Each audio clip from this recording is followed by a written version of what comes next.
नमस्कार। Economics Awadh classes YouTube channel पर आपका स्वागत है। आज की क्लास में हम लोग लगभग 25 बहुविकल्पी प्रश्नों को सॉल्व करेंगे। यह प्रश्न आगामी शिक्षक भर्ती परीक्षा के लिए महत्वपूर्ण है तथा रिवीजन के उद्देश्य से भी महत्वपूर्ण है। तो देखते हैं आज की क्लास में कौन कौन से प्रश्न हैं। 1 नंबर प्रश्न है, गॉसन का प्रथम नियम निम्न नाम से प्रचलित है। समसीमांत उपयोगिता नियम, मांग का नियम, सीमांत उपयोगिता ह्रास नियम, पूर्ति का नियम। तो गॉसन का प्रथम नियम जो है वह सीमांत उपयोगिता ह्रास नियम कहलाता है और जो द्वितीय नियम है वह समसीमांत उपयोगिता नियम कहलाता है। तो इसलिए सीमांत उपयोगिता ह्रास नियम सी ऑप्शन में दिया गया है। 1 नंबर प्रश्न का सही आंसर सी है। अगला 2 नंबर प्रश्न है, आर्थिक सिद्धांत में मांग की लोच की संकल्पना का प्रयोग सर्वप्रथम किसने किया है? मार्शल, रिकार्डो, पिगू, मिल। तो आर्थिक सिद्धांत में मांग की लोच की संकल्पना का प्रयोग सर्वप्रथम जो है मार्शल द्वारा किया गया है। तो इसलिए सही आंसर जो है 2 का ए है। अगला 3 नंबर प्रश्न है, मांग की लोच कितने प्रकार की होती है? 1, 2, 3, 5। तो मांग की लोच जो है वह 3 प्रकार की होती है। 3 प्रकार की मांग की लोच कौन कौन सी होती हैं? कीमत मांग की लोच, आय मांग की लोच और आड़ी मांग की लोच। यह मांग की लोच के 3 प्रकार हैं। अगला प्रश्न है, देखते हैं क्या है। 4 नंबर, मांग की आड़ी लोच की अवधारणा प्रस्तुत की थी। तो मांग की आड़ी लोच की अवधारणा जो है वह सबसे पहले थॉमस मूर ने अपनी किताब सिंथेटिक इकोनॉमिक्स में प्रस्तुत की थी। रॉबर्ट टिफिन ने इसका मूल्य सिद्धांत में प्रयोग किया था। तो थॉमस मूर ऑप्शन में नहीं है, इसलिए कीन्स को ज़्यादातर कहा जाता है कि मांग की आड़ी लोच की संकल्पना जो है कीन्स द्वारा प्रस्तुत की गई। कीन्स नहीं, मार्शल द्वारा प्रस्तुत की गई थी। तो मार्शल सही आंसर बी में है, तो बी सही आंसर हो जाएगा। अब मांग की आड़ी लोच जो है वह 2 वस्तुओं के बीच संबंध की बात करता है। ए वस्तु की मांग में आनुपातिक परिवर्तन से बी वस्तु के मूल्य में आनुपातिक परिवर्तन से भाग देने पर प्राप्त गुणांक ही मांग की आड़ी लोच कहलाता है। मांग की आड़ी लोच बराबर होता है ए वस्तु की मांग में आनुपातिक परिवर्तन बटे बी वस्तु की मांग में आनुपातिक परिवर्तन बटे सी। सूत्र के रूप में इसे इस प्रकार से भी लिख सकते हैं, मांग की आड़ी लोच ई ए बी बराबर हो जाएगा delta Q A upon delta P B into P B upon Q A. यह मांग की आड़ी लोच का सूत्र हो जाएगा। अगला प्रश्न है 5 नंबर। तो 4 नंबर प्रश्न का सही आंसर मार्शल हो जाएगा। अगला, भारत में राष्ट्रीय आय की गणना की जाती है। तो भारत में राष्ट्रीय आय की गणना जो है पहले सीएसओ द्वारा की जाती थी, अब सीएसओ का नाम बदलकर एनएसओ नेशनल स्टैटिस्टिक्स ऑफिस राष्ट्रीय सांख्यिकी कार्यालय कर दिया गया, इसलिए 5 का बी नंबर सही है, बी ऑप्शन सही है।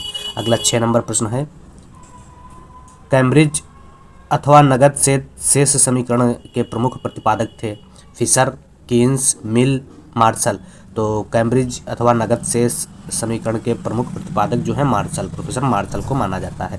तो 6 नंबर प्रश्न का सही आंसर डी है। अगला 7 नंबर प्रश्न क्या कह रहा है, निम्नलिखित में से कौन सुमेलित नहीं है? Keynes, general theory of employment, interest and money, Milton Friedman, स्थायी आय परिकल्पना, पेरेटो लाभ का सिद्धांत, Hicks a theory of trade cycle. तो पेरेटो लाभ का सिद्धांत नहीं देते हैं, तो इसलिए सी आंसर सही है। गलत इसमें पूछा गया है, सुमेलित नहीं है, तो सी आंसर सुमेलित नहीं, इसलिए सी सही है। सार्क का मुख्यालय कहाँ है? सार्क का मुख्यालय जो है काठमांडू, नेपाल की राजधानी काठमांडू में है। सार्क की स्थापना 1985 में हुई थी। अगला प्रश्न है, व्यापार संतुलन वस्तुओं के बराबर होता है। तो व्यापार संतुलन निर्यात माइनस आयात के बराबर होता है, सी आंसर सही है 9 नंबर प्रश्न का। अगला 10 नंबर प्रश्न है, एक देश का व्यापार शेष निम्न में से किसके आयात और निर्यात मूल्यों पर आधारित है? केवल अदृश्य, ए था बी दोनों, और ना तो ए ना तो बी। तो एक देश का व्यापार शेष जो होता है वह केवल दृश्य वस्तुओं पर आधारित होता है। व्यापार शेष, अगर भुगतान शेष की बात की जाती तो वह दृश्य एवं अदृश्य दोनों वस्तुओं पर आधारित होता। तो इसलिए 10 नंबर प्रश्न का सही आंसर ए है। अगला 11 नंबर प्रश्न है, प्रबल प्रयास सिद्धांत के प्रतिपादक हैं। तो प्रबल प्रयास सिद्धांत का प्रतिपादन जो है प्रोफेसर रोडान द्वारा किया गया था। 11 नंबर प्रश्न का सही आंसर सी है। अगला 12 नंबर प्रश्न है, सामाजिक द्वैत सिद्धांत प्रस्तुत किया। तो सामाजिक द्वैत सिद्धांत प्रोफेसर जे एच बोके द्वारा दिया गया था, जे एच बोके। टी आंसर सही है 12 नंबर में। अगला 13 नंबर प्रश्न है, खुले बाजार की क्रियाएं निम्नलिखित में से किस नीति का अंश है? आय नीति का, साख नीति का, श्रम नीति का, राजकोषीय नीति का। तो खुले बाजार की क्रियाएं राजकोषीय नीति का यंत्र मानी जाती हैं। राजकोषीय नीति का प्रयोग जो है राजकोषीय नीति का नहीं, खुले बाजार की क्रियाएं जो है वह साख नीति का यंत्र मानी जाती है। साख नीति बी में दिया गया है, बी सही है 13 नंबर प्रश्न का आंसर। अगला 14 नंबर प्रश्न क्या है? 14 नंबर प्रश्न में है मौद्रिक गहनता का तात्पर्य है। तो मौद्रिक गहनता होता है M3 अपान GDP गुणे 100, यह मौद्रिक गहनता होता है। अगर मौद्रीकरण की बात की जाए तो M1 अपान GDP गुणे 100 हो जाएगा। तो मौद्रिक गहनता जो है बी ऑप्शन में दिया गया है, बी सही है 14 नंबर प्रश्न का आंसर। अगला 15 नंबर प्रश्न है केंद्रीय सरकार के लिए भारतीय रिजर्व बैंक की निवल साख में वृद्धि दर्शाता है। तो निवल साख में वृद्धि क्या दर्शाता है? केंद्रीय RBI से जब पैसा लिया जाएगा तो मौद्रिक घाटा कहलाएगा। मौद्रिक घाटा डी ऑप्शन में दिया गया है, डी सही है 15 नंबर प्रश्न का आंसर। अगला 16 नंबर प्रश्न है प्रभावी राजस्व घाटा की धारणा को प्रारंभ किया था। किस वर्ष में प्रभावी राजस्व घाटा प्रारंभ किया गया था? तो प्रभावी राजस्व घाटा 2011-12 के बजट में प्रारंभ किया गया था, प्रणब मुखर्जी द्वारा प्रारंभ किया गया था। तो 16 नंबर प्रश्न का सही आंसर ए है। अगला 17 नंबर प्रश्न है राज्य सरकार के लिए आय का प्रमुख स्रोत है। तो राज्य सरकार के लिए आय का जो प्रमुख स्रोत है बिक्री कर है, राजस्व कर है, आयकर है, कोई नहीं है। तो बिक्री कर राज्य सरकार की आय का प्रमुख स्रोत है। 17 नंबर प्रश्न का सही आंसर ए है। अगला 18 नंबर प्रश्न क्या कह रहा है? व्यापार चक्र नवप्रवर्तन सिद्धांत प्रस्तुत किया। व्यापार चक्र का नवप्रवर्तन सिद्धांत हिक्स ने प्रस्तुत किया था, हैट्रे ने प्रस्तुत किया, सुम्पीटर ने, कीन्स ने। तो व्यापार चक्र का नवप्रवर्तन सिद्धांत जो है वह प्रोफेसर सुम्पीटर द्वारा दिया गया था। व्यापार चक्र का नवप्रवर्तन सिद्धांत सुम्पीटर ने दिया था। अगला है एलएम वक्र का ढाल कैसा होता है? तो एलएम वक्र का ढाल जो है वह धनात्मक होता है। धनात्मक किस ऑप्शन में दिया गया है? बी में दिया गया है। और अगर आईएस वक्र का ढाल पूछा जाता है तो आईएस वक्र का ढाल ऋणात्मक होता है। आईएस एलएम वक्र जो है ब्याज निर्धारण का आधुनिक सिद्धांत कहलाता है, जिसका प्रतिपादन प्रोफेसर हिक्स एवं हैंसन द्वारा किया गया था। अगला प्रश्न देखते हैं क्या है। 20 नंबर प्रश्न होगा। 20 नंबर प्रश्न में क्या है? निम्न चित्र प्रदर्शित करता है। यह चित्र क्या बता रहा है?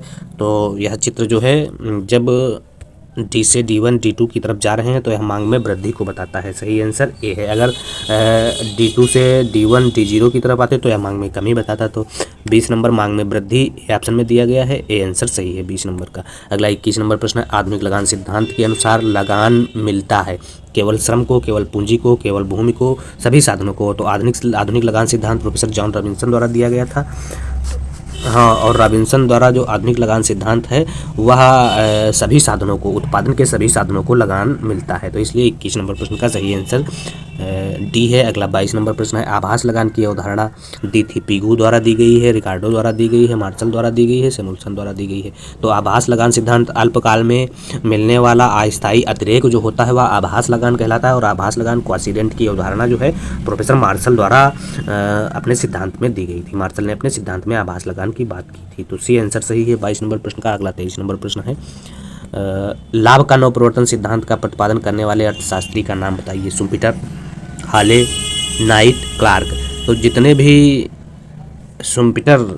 भी नवप्रवर्तन के सिद्धांत हैं वह प्रोफेसर सुम्पीटर द्वारा दिए गए थे। तो लाभ के नवप्रवर्तन का सिद्धांत प्रोफेसर सुम्पीटर ने दिया था। तो सुम्पीटर ए आंसर सही है। 23 में ए ऑप्शन में सुम्पीटर दिया है तो ए आंसर सही है। अगला 24 नंबर प्रश्न है एक स्थिर लागत वक्र की आकृति होती है। तो स्थिर लागत वक्र की आकृति कैसी होती है? स्थिर लागत वक्र की आकृति कैसी होती है? स्थिर लागत वक्र की आकृति औसत स्थिर लागत वक्र की आकृति औसत स्थिर लागत वक्र की जो आकृति होगी वह आयताकार अतिपरवलय होगी जिसकी लोच इकाई के बराबर होगी। तो इसलिए सही आंसर जो हो जाएगा 24 नंबर प्रश्न का बी सही आंसर हो जाएगा। अगला 25 नंबर प्रश्न है उत्पादन फलन का उदाहरण है।